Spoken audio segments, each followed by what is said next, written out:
Hi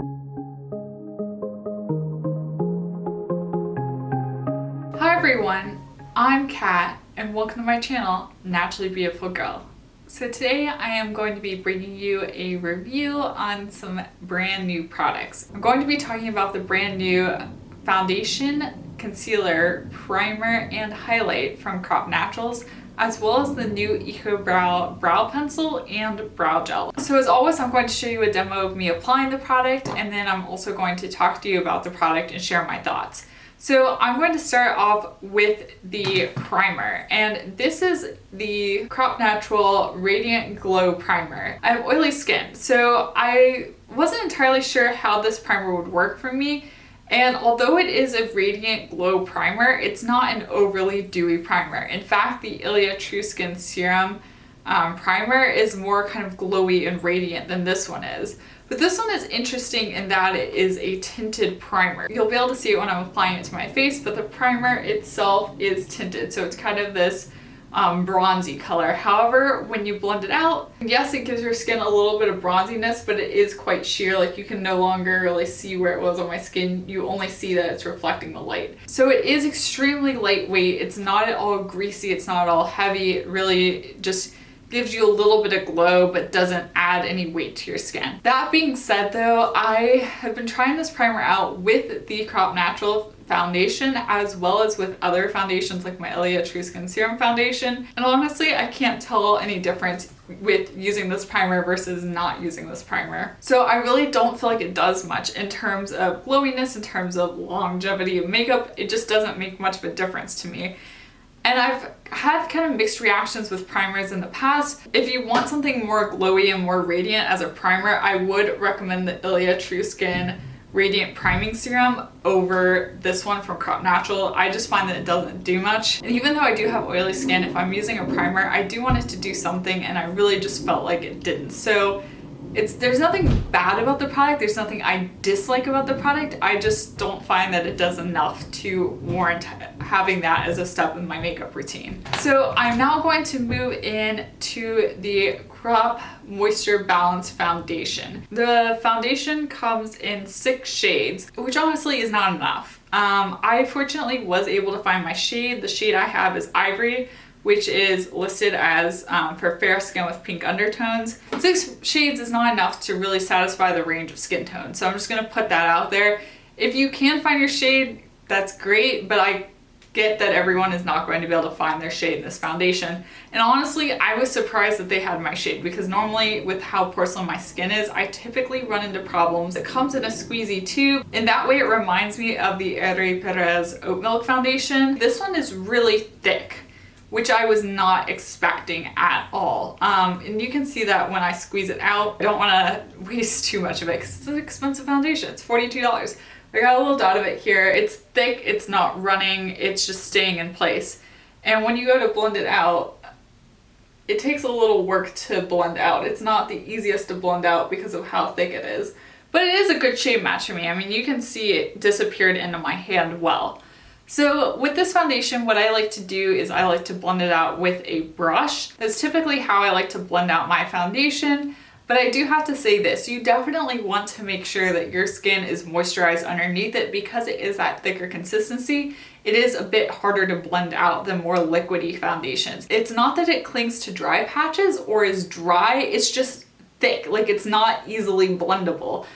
Once you get it blended out, it looks really beautiful, but it's just takes more work to blend it out, and having a nice moisturized base definitely helps. I've tried it with the Crop Natural primer and without it, and honestly the primer is not slippery enough to really help with blending. I prefer to use this on top of something like the Ilia True Skin priming serum, or on top of just more moisturizer, like just putting on more of my morning moisturizer than I typically would, and I have no problems with this foundation. It is not a super full coverage foundation. You can see that in my application of it. It is definitely on the lighter side of coverage, which is interesting. I did not expect that from this foundation, especially from the thickness of it. I thought it was going to be more full coverage, but I find it to be more just kind of correcting everything, but not really covering. which has been fine for me. I've been really lucky recently in having some really good skin days. I've been trying out the Juice Beauty Blemish Serum, and honestly, that has made such a huge difference in the condition of my skin. I'm really happy with using it, and so that has made me feel more comfortable wearing lighter weight foundations. If you're looking for a full coverage foundation, you will not like this one, but if you're looking for something more lightweight, this is one worth looking at. I love the way it wears on my skin. It's rare that I really don't have complaints about a foundation and the wear time because I do have oily skin, and most foundations will break apart on me or look dewy. I applied the foundation at 9:30 a.m. and it is currently 4:20 p.m. So I've had this foundation on for quite a while. I had a really busy day today and I needed to apply my foundation, then run a whole bunch of errands really quickly, and I just now got back home and was able to film this part of the video. But it's kind of good because it's giving you a wear test. So this is how it's been wearing for that long. It's not broken apart at all. And that's what's kind of mind-blowing. I did go ahead and set it with my Naturale powder foundation, but everything is locked in place. So it is a more matte foundation and it really doesn't get oily throughout the day, which is shocking. But it's not a dry or overly matte foundation. It's really hard to describe. It's definitely less dewy than my Ilia True Skin Serum Foundation. It's less dewy than the Herrera Perez Oat Milk Foundation. It's less dewy than the Au Naturale Stick Foundation. It's not as dry as the 100% Pure Water Foundation or the 100% Pure Healthy Skin Foundation. It's in between those extremes. What that means is that for me and my oily skin, it works so well. This is a foundation I am definitely going to be reaching for a lot throughout the summer, because I do have to be really careful with my Ilia True Skin Serum Foundation and set it really well, but this one, I find myself worrying about it less. It's just kind of perfect. It's really weird. I wish that they made more shades, honestly, but I think this is a foundation that would really work well for a lot of people if you want something on the lighter coverage side. So this one definitely gets my stamp of approval. I'm now going to move on to the Crop Natural Concealer. And I have the concealer in the shade Fair, which is the lightest shade that they have. And I like the packaging. It's in this glass tube, and then it's got this rubberized packaging on top. I love the Crop Naturals packaging. And then it has a doe foot applicator. This is the same type of doe foot applicator that is on the lip gloss from Crop Naturals. It's kind of bendy. It's very flexible, which makes it easy to work with. I'm going to reference a number of concealers that I talked about in my concealer comparison video, so I'm going to link that video up above. At the time when I filmed that video, this concealer had not come out yet, so I wasn't able to include it in that video. If you want to hear about other non-toxic liquid concealers, check that video out.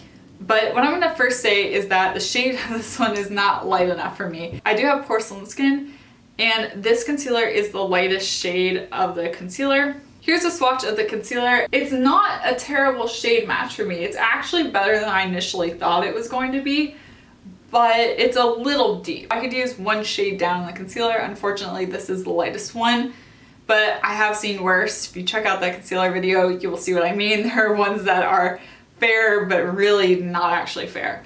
So this one is okay in terms of shade, but where I really run into a problem is with the coverage. This concealer has more or less no coverage on me, and I can't build it up. It's really frustrating in that regard. It is a more lightweight formula, so it's more along the lines of the new Ilia True Skin Serum Concealer and the Pacifica Liquid Cover Full Coverage Lasting Concealer, but it's not full coverage enough. I don't like using it because I don't feel like it does anything to conceal my dark circles. And you'll see when I'm applying it that I'm trying to build it up and trying to put more product on, but the product doesn't sit well on top of itself and it gets kind of bunchy and it just becomes a mess, and I don't have the coverage that I need. It is rather self-setting, so it does set itself in place, but you know, it needs to have more coverage in order for me to actually give it a stamp of approval. So I did go ahead and use it today, and I did set it with my 14E setting powder, which is my standard setting powder. And I'm gonna look in the mirror quickly. I mean, there's like tiny creasing, but like this is the level of creasing that I get when I use either the Ilia True Skin Serum Concealer or the Pacifica Concealer. So in terms of formula, it's very similar to those two, except for the fact that it is not as full coverage as either one. It's not my favorite. If I wanted something more lightweight like this concealer and more light coverage and not as full coverage as the Pacifica, I would go for the Ilia True Skin Serum Concealer. I'm not a fan of this concealer. Every time I try it, I just don't like how my under eyes look. I feel like there's just not enough coverage. I like a lot of crop products, but this is one that I would definitely pass on. It's just not my cup of tea. I'm going to move on to my final crop product in this video, which is the Crop Pressed Highlighter in the shade Moondust Monty, which is kind of a funny name, but it comes in this nice rubberized packaging, and then it has a big mirror, and here is what the highlighter itself looks like. And I've got it on my cheeks today, and I applied it, and I'm gonna swatch it for you here. Here's the highlighter swatch, and you can see it catching the light. It is beautiful. So, so beautiful. And I have it on my cheeks today, and I just love it. This is what I wanted the RMS Beauty pressed highlighters to be. It's perfect. It's not as buttery in terms of texture when you feel it as the RMS Beauty highlighter, but it's such a better color for me. And this is the kind of light pink one. There's a more gold version of this highlighter, and then I have the kind of pinkier version. When I first purchased this, I was nervous that the pink one just wouldn't look good on me because I normally go for more gold highlighters, but I love it. Like, it is so blinding, and it's so nice to have this in a pressed formula. As much as I love the Root White Gold highlighter, it is really sometimes nice just to have a pressed formula, so I love this. Since the day I got this, I have to force myself to use other highlighters. Like, this is the one that I instinctually want to reach for again and again because it's so blinding. And I've been, like I said, I've been wearing this since 9:30 this morning. I haven't touched it up. Like, it's not fading off my cheeks. It's not sliding off my face. It's staying in place. It is stunning. Out of the new crop products that launched, if you can find the foundation in your shade, I definitely recommend that one. And I also really, really recommend checking out their highlighters. Like I said, they have two shades of it. This one here is Moondust Monty. I think it's perfect for fair skin. I imagine the gold one is probably better suited for skin tones a little bit deeper than mine.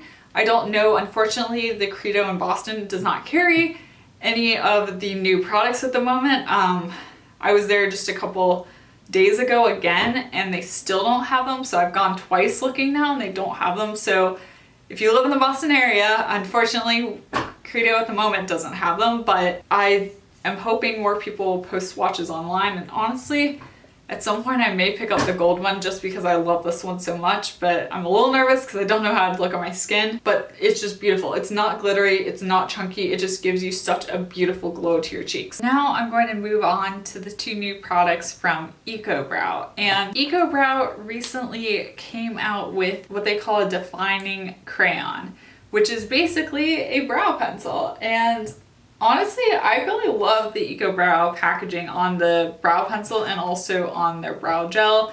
It's just this matte black with Ecobrow on it. I think it's very sleek and very modern. It's a twist up brow pencil, which you don't have to sharpen, and then on the other end, there is a spoolie. So I've been testing this out, and I have the shade Sharon, which is a light brown pencil. And I first have to start off by saying that one thing that Ecobrow has always done really well is have a good range of brow shades in their brow product. They used to have just their pomade. They had a lot of shades in their pomade, and I'm really proud that they came out with a brow pencil because pomades have really been moving out of style in conventional beauty, but also in non-toxic beauty. I feel like people are moving away from pomades more towards brow pencils themselves and brow gels. So I thought that it was very appropriate that Ecobrow launched a brow pencil and brow gel. It's interesting though, because when I'm using this brow pencil, I can tell that a brand that's focused on brows made this brow pencil. To me, it is a cut above everything else. Yes, it's more pricey than something like the PYT brow pencil or the Found brow pencil, but it's good. And you can tell it's made by someone who makes brow products. So it does have this angled brow tip in it. So here's the shade I'm using right here. So this is the shade Sharon. And I knew this was my shade because I'd had my makeup done at the Credo Beauty store a while back, and the makeup artist used the pomade in the shade Sharon on me, and I loved the way it looked on my brows. So when they came out with the brow pencil, I knew that I would be using the shade Sharon. So if you have used the brow pomade in the past, whatever shade in the brow pomade you used corresponds to the brow pencil. And what I like about this is it's actually not that pigmented, which I know sounds kind of negative at first, but it honestly helps to keep your brows from looking overly drawn on, because that's the biggest thing I struggle with when I'm doing my brows is, yes, I do have a lot of brow hair itself. The place that I need the most filling in is over this area on this brow, and then a little bit kind of on the tail of this brow. I end up having to put the brow product through my whole brows, that way everything looks blended and uniform in color. But what happens sometimes is my brows start looking very dark and very drawn on. But with this pencil, because it's not as pigmented, it looks more natural. I've been using brow gels to fill in my brows for quite a while now, but honestly using this brow pencil has given me the most natural brow look that I've had in a long time. So I am super impressed. It is blendable, but it's not too creamy. It doesn't slide around on you. It stays in place. I've been wearing the same brow pencil for many hours now, and it is still in place, and I've worn it to work, and I've been having really long work days recently, and I leave for work early, I come home pretty late, and when I get home, my brows are still in place. If I had thought about what I wanted in a brow pencil, I wouldn't have come up with this combination of properties, but I've ended up really liking it, and I can see how it works well. Having it not be too creamy means that it's not slipping around on you. Having it not be overly pigmented means that it's not too dark. There are darker shades of the brow pencil, so if you need something deeper than this shade, there are options, which obviously will be deeper and more pigmented. I've been a brow gel convert for a long time, but this very well may be sending me back to using a brow pencil, which I'm kind of shocked by. And then finally, they have their brow gel. When I heard that they were coming out with brow gels, I'd initially hoped that they would come out with a range of tinted brow gels. However, this one is just a clear brow gel. It's got the same sort of wand as the Ilia brow gel, in that one side of the wand has longer bristles and the other side has shorter bristles. But what I like to do is use the longer bristles to brush through the front part of my brows where my brow hairs are longer, and then use the shorter bristles to kind of comb through this part of my brow where my tail is. I don't know if that's how you're supposed to do it. There weren't really instructions on the package, but that is what I found works for me. And I have tried a number of different clear brow gels. This one is not a gloopy brow gel. It's not thick, it's not sticky, it's not flaky. When I touch my brows, they don't feel overly stiff. Like, you can tell I have a brow gel in them, like they feel, you know what I mean? You can tell when you have a brow gel and when you touch your brows, but it's not an overly harsh feeling. My brows do droop throughout the day. When I comb them up at the beginning of this video, they were kind of more standing up. So it doesn't give a perfect hold on the brows, but I've not really found any brow gel, I've used conventional or not, that's really locked my brows into place and had them not budge at all throughout the day. This one definitely has done a good job though. My brows don't look unruly by the end of the day, which can happen. I do have quite a bit of brow hair, and my brows definitely can look unruly without any sort of brow gel in, so this definitely has helped to tame my brows. I am quite impressed by the brow gel and the brow pencil. If you are in the market for brow products, I would definitely recommend these. They are very good. Having a brand that just focuses on brow products, when I use their product, I can tell that because they really are good. And that's because they are only doing one thing. Like, that is their specialization. That is what they're good at. And I think that really shows through in these products. So I hope you enjoyed hearing about these new products from Crop Natural and from Ecobrow. If you did and found this review helpful, be sure to give this video a thumbs up, and also subscribe to my channel so you're not missing out on more cruelty-free, non-toxic beauty content. And also check out my Instagram. I'll have my handle down below. I'm at naturallybeautifulgirl. And once again, thank you so much for watching, and I will see you next time. Bye!